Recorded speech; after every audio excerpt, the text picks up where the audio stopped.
자, 우리 하나님 말씀 함께 보시겠습니다. 찾으실 말씀은 사도행전 2장 42절로부터 47절까지 말씀이 되겠습니다.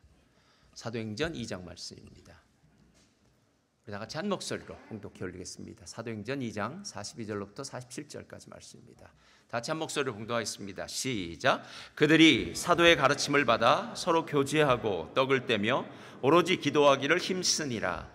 사람마다 두려워하는데 사도들로 말미암아 기사와 이적이 많이 나타나니 믿는 사람이 다 함께 있어 모든 물건을 서로 통용하고 또 재산과 소유를 팔아 각 사람의 필요를 따라 나눠주며 날마다 마음을 같이하여 성전에 모이기를 힘쓰고 집에서 떡을 떼며 기쁨과 순전한 마음으로 음식을 먹고 하나님을 찬미하며 또 온 백성에게 칭송을 받으니 주께서 구원받는 사람을 날마다 더하게 하시니라. 아멘. 오늘 말씀의 제목은요, 아름다운 공동체인데요, 살아있는 말씀 공동체라는 제목으로 함께 나누기를 원합니다. 자, 우리 믿음의 선포 함께 하겠습니다. 믿음은 긍정적입니다. 믿음은 창조적입니다. 믿음은 소망적입니다. 나는 믿음의 사람입니다. 나는 주 안에서 행복합니다. 아멘. 믿음의 아름다운 역사가 우리들 가운데 있기를 주님의 이름으로 축원드립니다. 어제 밤에는 자는데 뭔가 좀 눌리더라고요. 그래서 기도를 하면서 또 말씀을 다시 듣고 하면서 우리 믿음의 선포가 아니라 제가 또 하는 믿음의 선포 있습니다. 근데 믿음의 선포를 딱 하고 났는데 마음에 담대함이 생기더라고요. 그래서 제가 하나님, 정말 작은 그 말들, 우리가 지금 하는 이 믿음의 선포는 작은 말 같지만 이 말 안에 하나님의 능력, 하나님의 은혜가 함께 있군요 라는 생각을 하면서 편히 또 제가 쉴 수 있었는데요, 믿음의 선포대로 우리의 삶 가운데 큰 믿음이 임하기를 주님의 이름으로 축원드립니다. 저는 오늘 여러분들과 함께 살아있는 말씀 공동체, 오늘 아름다운 공동체의 어쩌면 가장 핵심인 말씀에 대해서 함께 좀 이야기를 나누기를 원합니다. 목회자들마다 또 성도님들마다 자기가 존경하는 목사님들이 계십니다. 우리 집사님들 물어보면 본인은 유기성 목사님 말씀을 많이 듣는다, 어느 분은 조정민 목사님 말씀을 듣는다, 이찬수 목사님 말씀을 듣는다, 대개 여기서 빙글빙글 도시더라고요. 그런데 또 목회자인 저에게도 가끔 하나님의 말씀을 듣기도 하고 또 책으로도 여러 가지 도움을 받는 그런 목사님이 계십니다. 찰스 스탠리 목사님, 정말 미국의 유명하신 목사님이신데요, 이분이 처음 마이애미에서 사역을 할 때 이야기가 책에 나옵니다. 이분이 이제 초년병 시절이었으니까요, 이제 그 교회는 설교가 끝나고 나면 사람들이 앞에 나와서 안수를 받는 시간이 있었답니다. 그래서 목회자가 안수 기도를 하는 거야 뭐가 문제가 있겠습니까? 그래서 이제 안수 기도를 해주는 그런 일이 계속 있었는데, 문제는 뭐냐 하면은요, 매일 나오는 사람이 나오더라는 겁니다. 게다가 매일 똑같은 문제를 갖고 나오더랍니다. 그러니까 매일 똑같은 사람이 매일 똑같은 문제를 가지고 매일 나와서 안수를 받는데 도대체 이게 무슨 일인가. 게다가 더 이 목사님의 마음을 아프게 했던 건 뭐냐면, 나에게 진짜 성령의 능력이 있는가? 만약 나에게 성령의 능력이 있다면 매일 똑같은 문제로 나오는 사람, 아니 그 문제를 해결해 주어서 더는 그 문제를 가지고 나오지 말아야 되겠는데, 아무리 내 자신을 보아도 성령의 능력이 없는 것 같아서 자신에 대한 회의, 목회자 자신에 대한 이 회의가 들더랍니다. 그런데 이 회의가 들어도 해야 할 일은 계속 해야 되니까 계속 말씀을 전해야 되는데, 이제 오후에 강의 말씀을 전하는데 갈라디아서 5장 말씀을 이제 전해야 된다고 하는데, 갈라디아서 5장에는 성령의 열매가 나옵니다. 그러니까 목사님이 다시 한번 생각해 본 거예요. 과연 내게 성령의 열매에 성령의 능력이 있는가? 이걸 어떻게 설교를 해야 되는가 고민하면서 기도를 많이 하는데, 토요일 날, 그날이 6월 6일이었답니다. 토요일 오후에 그렇게 설교를 준비하다가 이제 뒷뜰에 나와서 앉아서 이제 설교를 준비하려고 하는데, 아내가 그 뒷뜰마당에 그 탁자 위에 책 한 권을 펴 놓았다고 합니다. 레이먼드 에드먼이 쓴 그들이 발견한 비밀이라는 책인데, 위대한 그리스도인들 한 20명의 전기를 이렇게 짧게 기록해 놓은 글이에요. 아내가 얼마 전부터 그 책을 읽으라고 했는데 그냥 아내가 한 말이니까 한 귀로 듣고 한 귀로 흘렸는데, 그때 목사님이 성령의 열매, 성령의 능력에 대해 생각할 때 그 책이 갑자기 보고 싶더랍니다. 그래서 그 책을 탁 열었더니 거기에 누가 나오느냐 하면은 중국을 선교했던 허드슨 테일러의 이야기가 나오는데, 놀라운 사실은 허드슨 테일러도 자기와 똑같은 고민을 했다는 거예요. 그러니까 야, 내가 진짜 능력이 있다면 기도하면 능력을 좀 탁 발휘해서 사람들의 문제가 해결받고 변화돼야 되는데 왜 사람들은 변화되지 않을까라는 생각을, 똑같은 고민을 갖고 있었는데 그 허드슨 테일러가 이렇게 해결을 했다고 합니다. 요한복음 15장 말씀을 보면은 포도나무의 가지가 열매를 맺는 것은 부단한 햇볕과 공기를 얻고자 부단하게 노력한 결과가 아니라 나무의 순종에서 그것과 하나 된 결과라는 것입니다. 꽃이나 열매는 자연스러운 성장 과정에서 나타나는 것처럼 그리스도인에게 대가 없이 주어지는 열매를 맺기 위해 노력과 투쟁을 할 필요가 없습니다. 여러분, 포도나무 가지가 열매를 맺기 위해서 자기가 열심히 물을 끌어올리고 일하는 게 아니라 포도나무에 붙어 있기만 하면은 열매를 맺으니까 포도나무에 붙어 있기만 하면 된다라는 사실을 다시 한번 가르쳐 주더랍니다. 그때 목사님 마음 가운데 이 요한복음 15장에 나와 있는 포도나무 비유를 가지고 이런 마음이 들었답니다. 그래, 나의 생각과 감정을 온전히 주 예수 그리스도께 집중하자. 주님께 모든 것을 내려놓고 항복하자. 주님의 관용을 의지하자. 이렇게 될 때에 나는 마치 어린 아이가 엄마 품에 있는 것처럼 평안한 마음을 가질 거야 라는 생각이 들게 되더랍니다. 그리고 그 자리에서 무릎을 꿇고 하나님 앞에 눈물을 흘리며 3시간 동안 기도를 하기 시작했다고 합니다. 여러분, 그렇게 3시간 기도를 끝나고 난 다음에 새롭게 일어난 이 찰스 스탠리 목사님은 달라졌다고 합니다. 내가 열매를 맺어야지, 어떻게 하면 열매를 맺고 능력 있는 사람이 될까라고 고민했던 그 사람이, 아니야, 나는 주님께 붙어 있기만 하면 돼, 주님을 바라보기만 하면 돼, 주님을 사랑하기만 하면 돼. 그게 바로 요한복음 15장의 말씀이야. 요한복음 15장의 말씀을 깨닫고 난 다음에 그의 삶은 완전히 변했다라는 것입니다. 여러분, 우리가 많은 순간 성경 이야기를 듣습니다. 설교는 수십 번, 수백 번, 오래 들은 사람은 수천 번도 들었겠죠. 그러나 그 많은 말씀이 있다고 하더라도 그 말씀이 내 안에 들어와 깨달아지지 않는다면 그 말씀은 나와는 상관없는 말씀이 됩니다. 여러분, 그래서 야고보서에 뭐라고 이야기합니까? 사람마다 듣기는 속히 하고 말하기는, 여러분, 듣기는 속히 하라는 건 하나님의 말씀 듣는 걸 더 우선적으로 생각하라는 겁니다.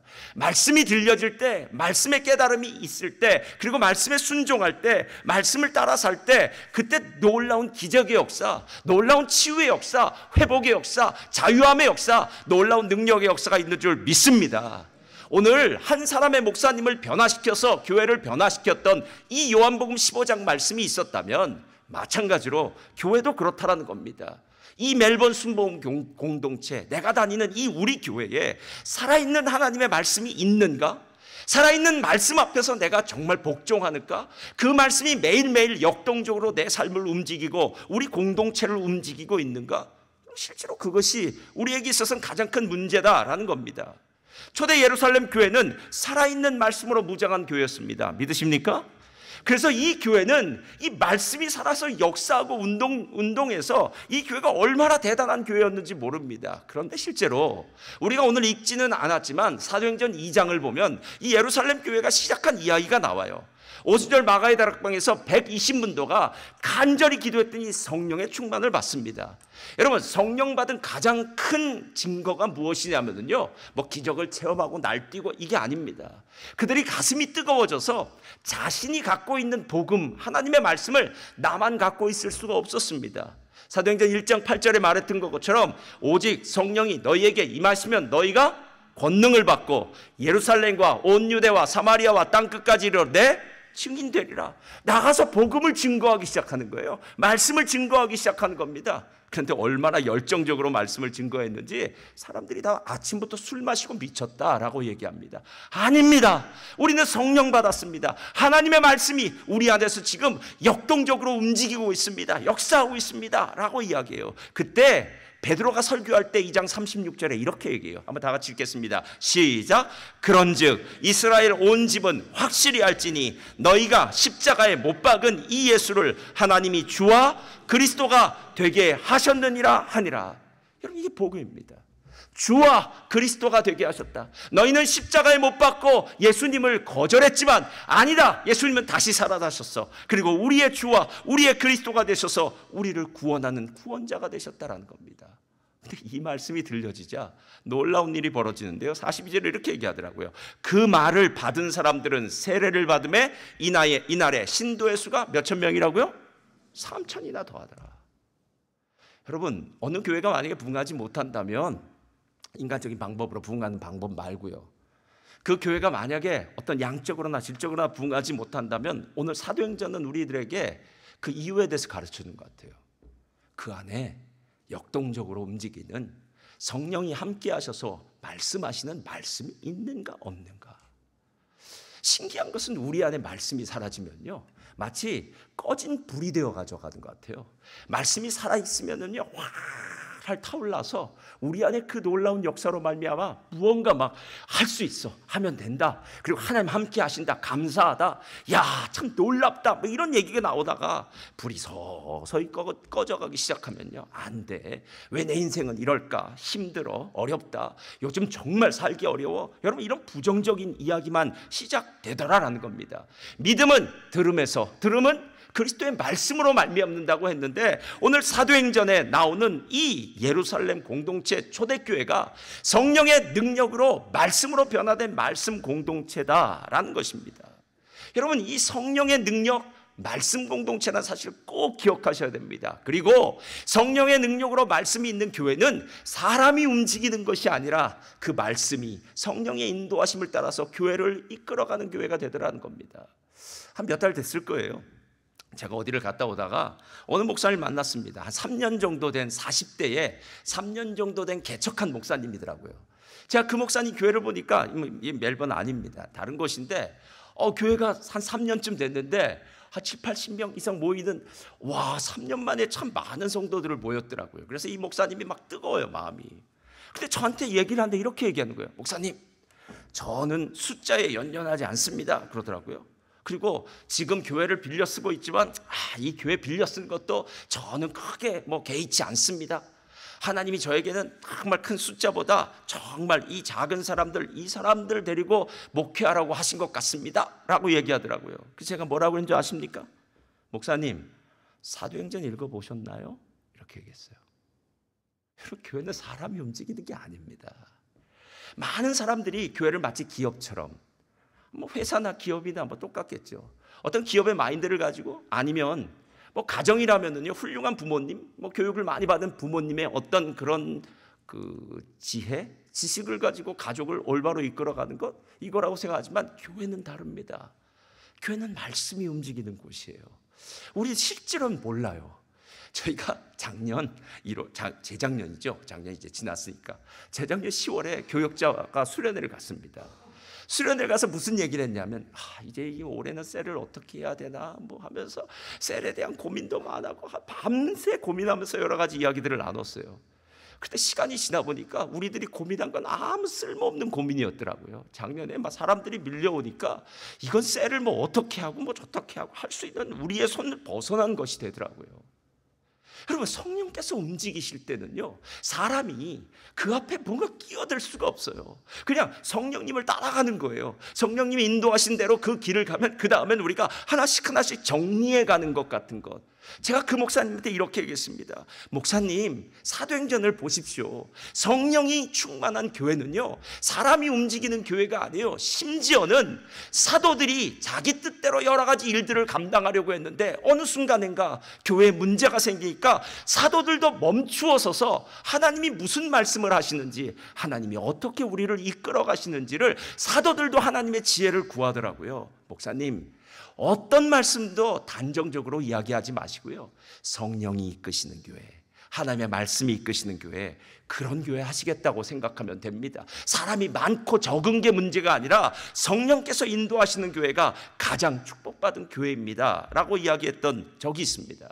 아까도 이야기했듯이 오직 성령이 너희에게 임하시면 너희가 권능을 받고 라고 이야기하는 이 말은 뭐냐면요, 우리 보러 큰 교회를 해라, 작은 교회를 해라, 이런 식의 교회를 해라가 아니라, 성령의 권능이 너희에게 임하게 되면 너희는 예수의 증인이 되고, 예수의 진짜 증인들이 모인 곳에는 하나님의 놀라운 역사가 시작되더라라는 겁니다. 제가 예전에 다녔던 신학교가, 아르헨티나 신학교가 오순절 신학교예요. 근데 이 신학교에 저희와 같이 공부했던 저희 1년 후배죠. 1년 알베르토 레이라는 1년 후배 목사님이 있는데 학교 다닐 땐 이 친구를 몰랐습니다. 그런데 나중에 알고 보니까 이 친구가 교회를 개척했는데 10,000명이 넘는 교회가 됐다 그러더라고요. 그래서 어느 날 그 친구를 초청했습니다. 그래서 저희 교회에서도 집회를 하고 또 크게 뭐 다른 집회를 하기도 했는데요. 이 친구가 자기 옛날 얘기를 시작하더라고요. 그러면서 어떻게 성령이 역사했는지를 얘기했는데 참 대단해요. 제가 그 교회 가서 또 설교를 했는데 그 교회는 매달 매달의 첫째 날이죠. 첫째 날 저녁에 집회를 해요. 그러면 한 5,000명 모이는 것 같아요. 큰 스타디움 같은데 5,000명이 모이는데요. 수천 명 모이는 것 같아요. 근데 그때 갔더니 저한테 이런 얘기를 하는 거예요. 옆에 있는 목사님이 저한테 이렇게, 너 이 알베르토 레이가 처음에 어떻게 목회를 했는지 알아? 라고 묻더라고요. 그래서 하냐고, 반말이 아니라 존댓말로 이렇게 해서 모른다고 얘기했더니 이렇게 얘기해요. 알베르토 레이 목사가 혼자서 교회에서 기도할 땐 마치 다른 사람이 있었던 것 같았어. 이렇게 얘기하는 거예요. 혼자서 얘기하는 게 아니라 성령님과 얘기하는 거예요. 그래서 성령의 음성을 듣는 거예요. 하나님이 뭐라고 말씀하시는지 끊임없이 듣기 시작한 거예요. 그리고 나서 교회를 개척했는데 1,200명이 사는 동네였습니다. 한 마을이었는데 거기서 900명을 전도했대요. 그래서 1,200명이 사는, 전체가 1,200명인데 900명의 성도가 모이는 교회가 되었고, 그리고 나와서 그렇게 큰 교회가 되었는데, 와, 말씀 증거 정말 대단하게 하더라고요. 이게 성령이 하는 일입니다. 그래서 사람의 지혜로움이 하나님의 어리석음보다 못하고, 사람의 강함이 하나님의 약함보다 못하고, 부모가 아무리 좋은 교육을 시킨다고 하더라도 하나님이 시키는 교육만큼 안 되고, 우리가 아무리 뜻을 가지고 우리의 사업장, 우리의 삶을 계획한다고 하더라도 하나님이 이끄시는 것이 가장 최고의 방법임을 믿습니다. 여러분, 죽은 사람과 산 사람의 차이가 뭔지 아십니까? 살아있는 사람은요, 둘 중에 하나를 합니다. 성장하든지 성숙하든지. 그래서 살아있는 사람은 성장하든지 성숙하든지, 외적으로 청소년들이라면 외면이 자라겠죠. 청소년들 어느 날 보면은요, 하루가 다르게 막 키가 자랄 때가 있습니다. 나이가 들면요, 내면이 성숙해지든지 둘 중에 하나를 해요. 그러나 죽어 있는 사람은요, 멈추어 있는 것이 아니라 부패하기 시작합니다. 이게 착각하지 말라는 거예요. 멈춘 길은 없습니다. 전진을 하든지 아니면 뒤로 돌아서 뒤로 가든지 우리에게는 두 가지 옵션밖에는 없다라는 겁니다. 그런데 그런데 하나님의 말씀은 우리 안에 들어와서 우리로 앞을 바라보며 계속 전진하게 만든다라는 겁니다. 그래서 사도 바울은 하나님의 말씀의 능력으로 가득 차서 표대를 바라보고 나간다고 이야기하지 않습니까? 뒤의 것, 이전에 한 일은 다 잊어버렸다고 이야기하지 않습니까? 과거를 이야기하지 마시고 미래를 이야기하시기를 주님의 이름으로 축원드립니다. 자, 그래서 이 사도행전 2장 42절에 이 예루살렘 교회가 어떤 교회인지 우리 본문에 이렇게 얘기하는 거예요. 42절 한번 다 같이 읽어볼까요? 시작. 그들이 사도의 가르침을 받아 서로 교제하고 떡을 떼며 오로지 기도하기를. 자, 이거 잘 들어보세요. 네 가지가 있어요. 사도의 가르침을 받고요, 첫째. 두 번째는요, 교제하고. 세 번째는 떡을 떼고. 네 번째는 기도하고. 여러분, 이게 교회에 있어서 네 가지 아주 최고 중요한 요소입니다. 사도들의 아침이라는 것은 이 설교 시간이에요. 교회 예배 중에 설교 시간이 제일 중심에 있잖아요. 그리고 이 시간만큼 모든 사람들의 입을 딱 다물게 하고 목사님만 얘기하잖아요. 치사하게. 우리도 얘기하고 싶은데. 그렇게 하는 거예요. 왜냐하면 말씀을 들어야 되기 때문에 그래요. 이게 목사가 전하는 게 아니라 하나님이 하시고 싶은 말을 우리가 들어야 되기 때문에 이 시간이 만들어 놓는 겁니다. 사도의 가르침을 받고, 두 번째는, 교제는 성도들 간에 나누는 코이노니아예요. 이 코이노니아라는 것은 어떤 조직, 그 당시에는 상조회 같은 조직일 거예요. 같은 목적과 방향을 바라보는 사람들이 모여서 아주 끈끈하게 조합을 만든 것이 바로 교제입니다. 그러니까 그리스도 예수를 믿는 사람들이 모인 모임은 끈끈해요. 할렐루야. 그래서 어느 세를 보면 너무 끈끈해서 내년에도 계속 같이 있게 해달라고 그러는데 그건 아닙니다. 그건 그 사람들만 끈끈하면 안 되고 다른 사람들도 끈끈해야 되는데, 포스트잇처럼 붙였다 뗐다 이렇게 돼. 이게 교제예요. 교회 안의 교제예요. 떡을 뗀다는 건 성찬입니다. 근데 그 당시에 성찬은 애찬과 함께 있었어요. 그러니까 그 당시 사람들은 먹을 때도 함께 은혜를 나누었고, 그리고 그 먹을 때 상징적으로 예수 그리스도의 피와 살, 포도주와 빵이겠죠. 포도주와 빵은 그 당시 그 사람들의 주식이었으니까 예수님의 죽으심을 먹을 때 다시 한번 기념하면서 복음에 대해서 생각하게 했고요. 그리고 마지막에 하나님 앞에 가장 중요한 것, 친밀한 기도의 시간을 그들은 갖게 되었다라는 겁니다. 여러분, 가끔 성도님들마다 각자 자신이 원하는 교회 상이라는 게 있습니다. 그렇지 않겠습니까? 뭐 결혼을 할 사람들이라면 나는 나중에 결혼하면 우리 집이 이 가정이 이랬으면 좋겠어, 뭐 이런 생각처럼 교회에 대해서도 바람이나 기대가 있어요. 어떤 사람들은 뜨거운 예배를 기대하는 사람이 있습니다. 이분은 다른 거 원하지 않아요. 그냥 예배 시간에 가면 뜨거웠으면 좋겠고 말씀의 은혜가 있었으면 좋겠다고 얘기해요. 어떤 분은 선교에 대해서 정말 뜨거운 마음을 갖고 계신 분이 있습니다. 그래서 선교한다고 하면 모든 곳을 쫓아가고 싶고요, 정말로 자기의 모든 것을 다 바치고 싶은 분도 계시더라고요. 어느 분은 그게 아니라 다음 세대, 우리 다가오는 다음 세대가 복음으로 말씀으로 좀 새롭게 되기를 원한다, 다음 세대 교육을 위한 분도 있고요. 어떤 사람들은 성도들 간에 친밀한 교제가 있었으면 좋겠고, 어떤 사람은 성경 공부가 있었으면 좋겠습니다. 더 하나님을 깊이 알고 싶습니다. 어떤 사람들은 교회밥이 맛있었으면 좋겠습니다 라고 얘기한 사람도 있어요. 그래서 교회 밥을 먹는 교제, 기도를 많이 하는 교회가 되었으면 좋겠습니다. 이렇게 각자 다 원하는 것들이 있습니다. 그러나 여러분, 이렇게 각자 원하는 게 다 다르더라도 가장 기초가 되는 것은 하나밖에 없어요. 그건 바로 사도의 가르침입니다. 왜냐하면 이 사도의 가르침이라는 게 참 중요해요. 오늘 우리 성경에는 그렇게 기록해 있지 않지만요, 사도의 가르침을 받고 라고 할 때 원어에는 사도들이라는 복수와 가르침이라는 단수가 붙어요. 여러분, 이게 참 의미심장한데, 왜냐하면 많은 사도들이 있어도 그들이 각자 다른 걸 가르치는 것이 아니라 하나의 복음을 가르친다라는 거예요. 그러니까 많은 사람들이 가르쳐도 한 가지의 복음을 가르치기 때문에 그 많은 사람들이 가르친 사람들이 함께 모여있는 그곳에는 한 마음이 될 수 있고 하나가 될 수 있는 놀라운 역사가 있다라는 것입니다. 여러분, 지난 2000년의 역사 동안 교회는 하나의 가르침이 있었어요. 그걸 복음이라고 얘기합니다. 마태복음 16장 16절부터 이렇게 얘기해요. 주는 그리스도시요 살아계신 하나님의 아들이십니다. 바요나 시모나, 내가 복이 있도다. 이를 내게 알게 한 것은 내 혈육이 아니라 하나님이시다 라고 얘기하고요. 베드로, 너가 이 고백을 하였으니 내 이 고백 위에 내가 무엇을 세우리라? 교회를 세우리라. 그래서 교회의 기초는 바로 예수 그리스도를 향한 우리의 고백이 교회의 기초라는 거예요. 그러니까 많은 사도들이 있어도 그 많은 사도들이 어떤 사람은 이걸 좋아하고 어떤 사람은 저걸 좋아하고 여기에 전문가가 될 수 있고 저기에 전문가가 될 수 있어도 그들이 전하는 모든 복음은 다 마지막에 가면은 누구를 전하는 것이냐면 예수 그리스도는 주가 되십니다. 주인이 되십니다. 왕이 되십니다. 예수 그리스도는 그리스도가 되십니다. 우리의 구원자가 되십니다 라는 이 복음의 말씀이 그들 모두가 동일하게 전하는 하나님의 말씀이었다라는 겁니다. 저는 가끔 그 종교개혁자들이나 1500년대 이전 종교개혁자들이나 이런 사람들의 삶에 대해서 보고요, 뭐 어떨 땐 요약본을 보기도 하고 어떨 땐 글을 읽기도 합니다. 마틴 루터는 독일에서 종교개혁을 일으켰고요, 그리고 칼빈은 제네바에서 종교개혁을 일으켰어요. 누군가 제네바를 갔다 오더니 저한테 이렇게 얘기하더라고요. 목사님, 칼빈이 진짜 대단한 사람입니다. 그 카톨릭의 무시무시한 전통을 다 깨버리고 하나님의 말씀을 그렇게 최고의 자리에 놓은 이 칼빈이 집에 다스렸던, 칼빈이 완전히 다스렸죠. 말씀으로 다스릴 때 이 제네바가 얼마나 좋은지 모르겠습니다.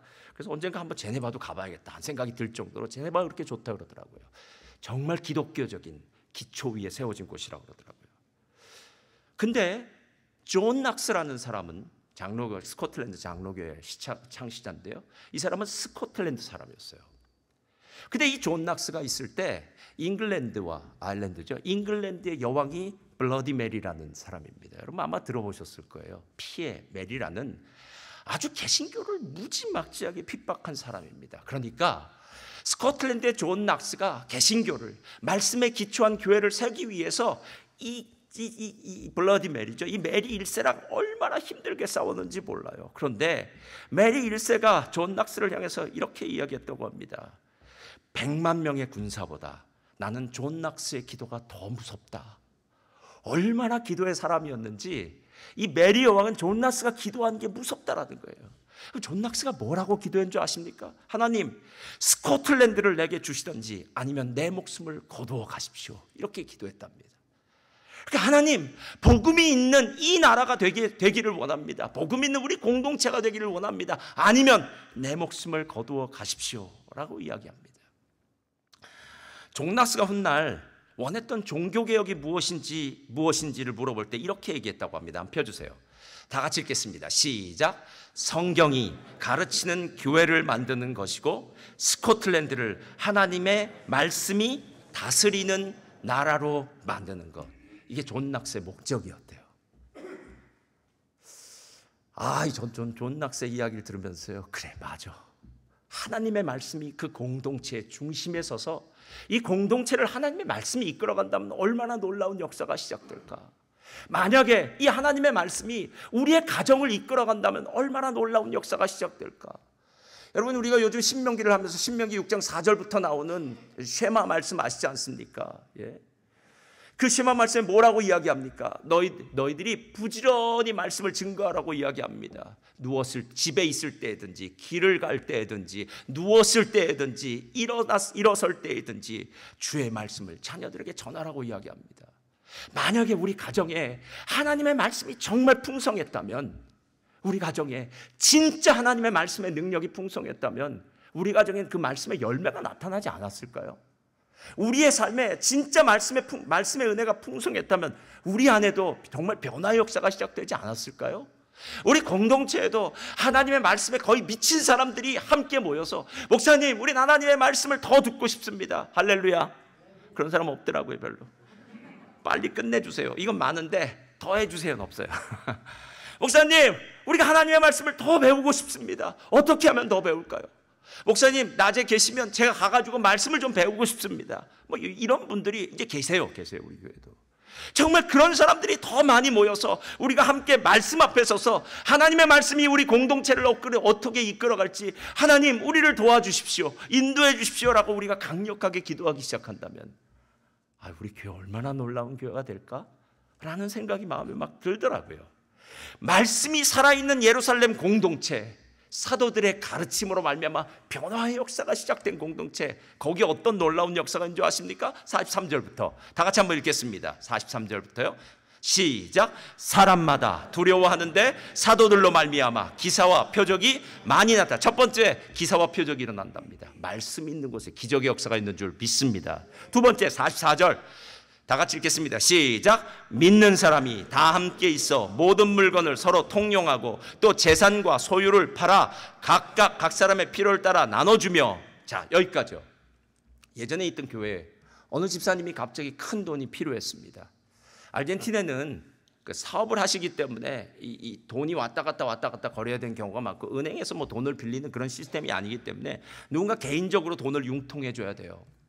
근데 이분은 누군가 돈을 융통해 주면서 이렇게 얘기했답니다. 집사님, 내가 다른 사람이라면 돈 안 주지만 집사님은 믿습니다. 이러고 돈 줬대요. 그렇게 5만 불을 빌려줬다 그러더라고요. 할렐루야. 저는 5만 불을 빌려줬다 안 빌려줬다가 중요한 게 아니라 제가 다른 사람은 몰라도 집사님은 믿습니다 라는 그 이야기가 바로 하나님의 은혜가 아닐까라는 생각이 들었어요. 누군가에게 신뢰감을 받을 수 있다는 것, 누군가에게 이 사람은 진짜 신실한 사람이야, 정직한 사람이야, 내가 다른 사람은 못 믿어도 이 사람은 믿을 수 있어 라는 그런 사람들이 된다는 것, 여러분 이게 재산 아닙니까? 은행에서 우리를 보는 건 우리의 신용이라 그러더라고요. 얼마나 잘 갚았는지. 그래서 신용사회 아닙니까, 여러분? 하나님도 마찬가지입니다. 말씀의 사람은 신용의 사회고요. 그럴 때 우리의 마음이 열려지고 그 안에 놀라운 역사가 시작되는데, 서로 물건을 통용하고 재산과 소유를 팔아 각 사람이 필요한 대로 나눠줬다는 것은 우리의 삶 가운데 지금까지는 나만 바라보던 삶이 우리의 주변에 어려운 사람들을 바라보기 시작하고 함께 그들과 어우러져서 함께 더불어 사는 공동체를 만들었다는 거예요. 얼마나 대단합니까? 그 다음 46절 다 같이 읽겠습니다. 시작. 날마다 마음을 같이하여 성전에 모이기를 힘쓰고 집에서 떡을 떼며 기쁨과 순전한 마음으로 음식을 먹고. 여러분, 내가 만약에 요즘 먹방을 좋아하시는 분들, 음식을 좋아하는 분들이 있다면요, 근데 내 친구 중에 음식을 좋아하는 사람이 있습니다. 그럼 꼭 전화를 합니다. 그래서 요즘 어느 식당 갔었어? 그러면 나 어느 식당 갔다. 너무 맛있더라. 우리 한번 갈까? 그래서 꼭 둘이 먹방 순례를 이렇게 하기 시작하겠죠. 아이들 중에 어떤 아이들이 도서관을 좋아하는 아이들이 있어요. 요즘 인터넷 때문에 그런 게 없는데 예전에 도서관을 좋아하는, 그 아이들이 원하는 건 도서관 가는 거예요. 도서관 놀이터 같아요. 책도 있지만 거기는 이제 컴퓨터도 있고 여러 가지 일들이 있어서 도서관을 좋아합니다. 근데 놀라운 사실은 도서관을 좋아하는 친구를 사귀기 시작하면 함께 도서관에 가기 시작하고 함께 책을 읽기 시작해요. 여러분, 오늘 하나님의 사람에게 말씀이 들어오자 모이기를 시작했답니다. 성전에 모이기를 시작했답니다. 마음의 중심이 하나님 앞에 오기 시작했어요. 세상을 향해 있던 마음이 하나님 앞에 세워지기 시작했습니다. 그래서 함께 모였을 때 너무 행복한 거예요. 야, 교회 생활이 이렇게 행복한지 예전엔 미처 몰랐어요 라고 얘기하는 거예요. 그리고 마지막 47절에 하나님을 찬미하며 또 온 백성에게 칭송을 받으니 주께서 구원받는 사람을 날마다 더하게 하시려라. 최종적인 결론 두 가지입니다. 하나는 온 백성에게 칭송을 받고, 저를 따라하시기 바랍니다. 온 백성에게 칭찬을 받고, 이거예요. 그러니까 다른 교회 사람들이나 다른 동네 사람들이 순복음교회 사람들은 착해. 할렐루야. 순복음교회 사람들은 말 한 번 하면 다 지켜. 이렇게 들으시면 돼요. 좋은 사람들이야 라고 얘기해요. 누가 어느 교회 소개시켜 줄까요? 야, 순복음교회 사람들 착해. 거기 가라. 이렇게 얘기하는 거예요. 사람들로부터 칭찬을 받아요. 두 번째, 따라하시기 바랍니다. 구원받는 사람들이 날마다 더합니다. 여러분, 말씀이 역동적으로 움직여서 기사와 이적이 일어나고 삶의 변화가 있는 공동체는 그 자리에 머물러 있지 않습니다. 아까 얘기했잖아요. 살아있는 사람에게는 성장하든지 성숙하든지 두 방법밖에 없습니다. 성장하는 것은 커지는 것이고요, 성숙하는 건 익어가는 거예요. 그래서 사람이 예를 들어서 저기 모슬렘 같은 데서 모슬렘권에서 선교하는 분이 숫자가 많아진다? 저는 이거 기대하지 않습니다. 그러나 만약 모슬렘권에서 선교하는 그 목사님이 한 사람을 전도했더라도 그 사람이 성령의 능력으로 말씀의 은혜로 익어져 가는 것, 깊어지는 것, 그 한 사람을 통해서 놀라운 변화의 역사가 시작되는 것, 이게 교회가 지금 말씀이 살아있는 교회이기 때문에 벌어진 일들이 아니겠느냐라는 거예요. 제가 예전에도 우리 집사님이 얘기한 것 같아요. 제가 어느 날 그 집사님들이 교회를 나오시지 않아서, 부부가 나오지 않아서 신방을 갔습니다. 여기는 어디 신방을 다니는 게 쉽지 않으니까, 일터고 그러니까 신방을 다니기가 쉽지 않은데, 아르헨티나는 다 집이 공장이고 또 가게 이렇게 있으니까 낮에 그냥 공장 가면 되고 가게로 가면 되고 해서 이렇게 신방하는 게 그렇게 좀 편했어요. 훨씬 편했어요. 또 다들 낮에 거의 비슷한 동네에서 일하기 때문에 멀리 갈 필요도 없었습니다. 그 집사님 집도 거기 아베샤네다라는 그 옷가게 있는 동네촌에 바로 거기 있었어요. 그래서 쫄래 한 11시 반쯤 갔어요. 가서 이제 그 안집사님이 문을 열어주더라고요. 그래서 안집사님 문 열어서 남편 집사님 어디 가셨어요? 했더니 자고 있다고 그러더라고요. 할렐루야. 11시 반에 자고 있는 거예요. 아침입니다. 밤 아니고. 아침 11시 반에. 야, 이게 무슨 일일까? 해서 봤더니 제가 갔는데도 아직 자고 있더라고요. 커피를 마시는데도 아직 자고 있더니 조금 있다 부시 시작이 일었는데 술 냄새가 확 풍기더라고요. 어저께 축구협회랑 같이 술을 마셨다는 등 하는데 그러더라고요. 그래서 제가 여집사님한테 그랬어요. 집사님, 왜 집사님은 교회 안 나오셨어요? 했더니 남편이 말하는 게 꼴보기 싫어서 안 나갔다는 거예요. 그래서 뭐라고 그랬는데요? 그랬더니 이렇게 얘기해. 나는 안 나가도 되니까 너라도 나가라. 근데 너라도 나가는 게 싫다는 거예요. 아니, 남들은 다 부부가 같이 나오는데 나는 안 나갈 테니까 너라도 좀 나가라 하는 말, 그게 꼴보기 싫어서 안 나왔다는 거예요. 이게 빈익빈 부익부 현상입니다. 은혜가 많으면 부익부, 이렇게 은혜가 없으면 빈익빈, 이렇게 되더라고요. 그래서 제가 두 분 보면서 이러면 안 됩니다 라고 얘기하면서 했는데요, 남편이 먼저 제자 훈련을 받고 아내가 나중에 제자 훈련을 받아요. 이제 남자 여자 제자 훈련 받는데 두 분이 제자 훈련 받으면서 많이 은혜를 받으셨어요. 그리고 난 다음에 제가 그 집을 다시 신방했어요. 그랬더니 여자 집사님 문을 열어주시더라고요. 남자 집사님도 저 있고, 근데 공장에 있고 바로 뒤가 공장이었어요. 그런데 탁자에 성경책이 펴 있더라고요. 그래서 제가 이 탁자에 웬 성경책이 펴 있냐고 그랬더니 요즘 열심히 성경 보고 있습니다 그러더라고요. 우리 남편도 요즘 열심히 함께 성경 보고 있습니다 그러더라고요. 그래서 제가 이 가정의 영적 기류가 달라졌네요. 영적 기류가. 그 집사님 어느 날 술을 끊었어요.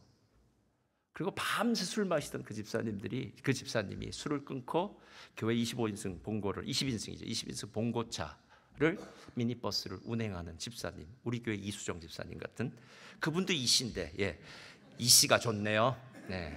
하여튼 운전은 이씨에게 맡겨야 돼. 운전을 잘하시는 분인데 그분도 새벽마다 하더라고요. 어느 날 그분이 새벽 예배를 올 때마다 저희는 이제 빵을 사들고 와서 새벽 예배 함께 먹었는데 어느 날 저한테 이렇게 고백하더라고요. 목사님, 제가 오늘 새벽 예배에 우리 교회 버스를 타고 오는데 옛날 친구들이 거기 서 있더래요. 그 친구들은 뭐였냐면 밤새 술 마시고 이제 나온 거예요. 그리고 본인은 지금 교회차를 몰고 교회로 오는데 그 친구들을 바라보면서 마음이 얼마나 감사했는지 모른다는 거예요. 내가 만약에 하나님의 은혜를 받지 못했으면 나도 저 사람들처럼, 저 친구들처럼 밤새 술 마시고 지금 저기 서서 집에 가고 몇 시까지 잔다고요? 아침 11시 반까지 술 마시고 잘 텐데 새벽에 이 하나님의 차를 운행해서 가는데 너무 행복하더라고 하더라고요. 요즘 아시안컵이 한창입니다. 그렇죠? 남자분들도 축구 좋아하니까요. 한국 축구의 최전성기는 2002년 히딩크 감독 월드컵 때입니다. 그래서 모든 사람들이 대한민국 가면 몸이 반응합니다. 짝짝짝짝짝 이렇게 반응해요. 여러분, 히딩크가 한국에 와서 대한민국의 축구를 바꿔놓았던 그 요점이 무엇입니까? 보통 이번에도 우리 그 야외 예배 갔을 때 여자들이 축구를 했어요. 그런 축구를 우리가 동네 축구라고 합니다. 동네 축구는 뭐냐면 공 따라다니는 거예요. 축구가 끝난 다음에 어느 집사님이 이렇게 얘기하네. 목사님, 축구는 발로 했는데 팔이 아파요 그러더라고요. 그래서 아니 왜 발로 했는데 팔이 아플까 했더니 팔로 밀어 제끼느라고 공 차면서 옆에 사람은 팔로. 이런 축구를 동네 축구라고 하는 겁니다. 동네 축구. 동네 축구의 특징은 생각을 안 합니다. 그냥 공 따라다니는 거예요. 우르르 몰렸다 우르르 몰렸다 이렇게 하는 거예요. 그러다 운 좋으면 발에 걸리면 골 나고 그러는 거예요. 대한민국 축구는 뻥축구였습니다. 운 좋으면 들어가고 맞으면 들어가고 안 되면 들어가는 축구가 2002년도 이전의 축구였다면 히딩크가 와서 바꿔놓은 것이 무엇이냐면 생각하는 축구로 바꿔놓았다고 그러더라고요. 생각하는 축구요. 여러분, 우리에게 뭔가 들어가야 되지 않겠습니까? 예전에 저 어렸을 때 이렇게 펌프질 했잖아요. 요즘 사람들은 펌프질이 뭔지 모르지만요. 그러면 먼저 마중물을 집어넣습니다. 한 바가지를 해서 이렇게 집어넣으면 집어넣고 펌프질 몇 번 하면 팍 하고 올라와요. 우리 안에 선한 것이 없습니다, 여러분. 저게 펌프입니다. 우리 안에 선한 게 없습니다, 여러분. 우리가 아무리 똑똑해도 이렇게 생각합니다. 우리의 똑똑함과 우리의 지혜로움과 우리의 지식은 타락한 지혜와 타락한 지식이에요. 우리 그저 약한 존재들이고 악한 존재예요. 어느 정도 우리의 삶에 좋은 게 다 이렇게 보장되었기 때문에 상식적으로 인격적으로 사는 것이지, 만약에 여러분 우리가 저기 인도라든가 아니면 저기 제3세계 지금 우크라이나 전쟁 일어나고 있는 곳, 아니면 우리가 팔레스타인에서 태어나서 가자 지역에 한번 살았다고 한번 생각해 보세요. 우리가 인간처럼 살까요? 지금 생사를 왔다 갔다 하는, 아침마다 폭격이 일어나는 그곳, 살지 죽을지도 모르는 그곳, 음식 하나를 먹기 위해서 어떤 희생을 치러야 되는 모르는 그곳에 우리가 만약에 살고 있다면 상식적으로, 인격적으로, 도덕적으로, 여러분 이런 적적인 모든 것들은요 다 그만큼 다른 것들이 다 보장되어 있기 때문에 하는 것 아니겠느냐라는 거예요. 우리 안엔 선한 것이 없습니다, 여러분. 우리 안엔 죄밖에 없습니다. 저도 매일 생각하는 것이요, 왜 이렇게 인간의 마음은 타락하고 바보 같고 어리석고 멍청한지 모르겠어요. 조금만 살만하면은요 하나님의 은혜를 잊어버려요. 조금만 잘 되면은요 내가 열심히 해서 된 거라고 생각해요. 그리고 조금만 살만 하면은요, 기도가 식어져요. 하나님의 말씀에 대한 그 강력한 열망도 내 안에 점점 식어져서 어느 사이인가 모르게 서서히 식어져 가는 찬밥처럼 내 마음이 변하더라라는 겁니다. 히브리서 4장이 뭐라고 이야기합니까? 하나님의 말씀은 살았고 운동력 있어. 활력 있고 운동력 있다고 얘기해요. 좌우의 날선검보다 예리하여. 잘 보세요. 좌우의 날선검보다 예리하답니다. 우리의 혼과 영과 및 관절과 골수를 찔러 쪼개기까지 하며 우리의 마음과 생각을 감찰하시나니. 우리의 모든 죄된 것, 연약한 것, 이 말씀이 비춰져야 돼요. 그래서 매일 아침마다 묵상하는 거는요, 옵션이 아니라 우리에게 필수 과목이에요, 여러분. 반드시 해야 되는 거예요. 말씀을 대하면 내가 보여져요. 내가 얼마나 한심한지가 보여져요. 또 얼마나 감사한지가 보여져요. 저는 요즘 감사한 게 하나 있습니다. 저희가 한국에 저번에 선교대회 딱 갔다 오니까 우리 딸이 한국에 이렇게 저희 집 이제 몇 번 와서 보고 하더니 엄마한테 그랬나? 엄마, 도마도 심었어? 그러더라고요. 안 심었는데? 근데 왜 도마도가 나고 있어? 이렇게 얘기하는 거예요. 도마도가 났대. 보니까 옛날에 뭐 저기 뭐 식물 뭐 이렇게 과일 껍데기 뭐 이런 거 볼 때 아마 도마도도 거기 갔나 봐요. 심어 버렸나 봐요. 우리는 안 심었는데 그게 나기 시작하더라는 거예요. 지금이 도마도철입니다. 도마도가 열리기 시작하는데 할렐루야. 야, 도마도 빨개지는 거 보니까 진짜 너무 행복해요. 그때 신명기가 생각났어요. 너희가 심지 아니한 포도와 감람나무 열매를 먹으며, 그건 우리가 심은 게 아니거든요. 그런데 지금 밭을 이뤘어요. 하나님 감사합니다. 때로 살다 보면 내가 하지 않은 일에 대해서도 하나님 은혜를 이렇게 베풀어 주시네요. 나의 잘못된 점이 있다면 말씀이 나를 고쳐주시고, 내 안에 격려할 것이 있다면 하나님이 나를 격려해 주시고, 힘들고 너무 어려운 일이 있으면 말씀이 나를 위로해 주시고. 여러분, 뭘로 사시겠습니까? 교회 사람 보러 나오는 거 아니지 않습니까? 교회는 하나님 말씀 듣기 위해서 나오는 거고요, 하나님의 말씀을 만난 사람들을 만나기 위해서 나온 거예요. 그래서 하나님의 말씀을 만난 사람들을 만나면 그 사람이 보여지는 것이 아니라, 아까 얘기했잖아요, 사도들의 가르침에서 사도들은 수백 명, 수천 명이 돼도 상관없어요. 그들이 가르치는 가르침은 오직 하나, 복음밖에 없습니다. 그래서 우리 모두는 복음 안에서 하나 된다라는 겁니다. 다음 주랑 다다음 주 매일 성경 묵상이 있는데요, 여러분 혹시 새로 오신 분들은 매일 성경에 대해서 잘 모르신 분들 많을 거고요, 또 계신 분들도요, 다시 한번 마음을 추스리면서 아마 다음 주 다다음 주 함께 또 말씀 묵상하고, 올 한 해는 하나님 내게 말씀하십시오, 말씀대로 놀라운 기적의 역사가 있을 줄 믿습니다. 말씀이 이끈 아름다운 공동체가 되시기를 주님의 이름으로 축원드립니다.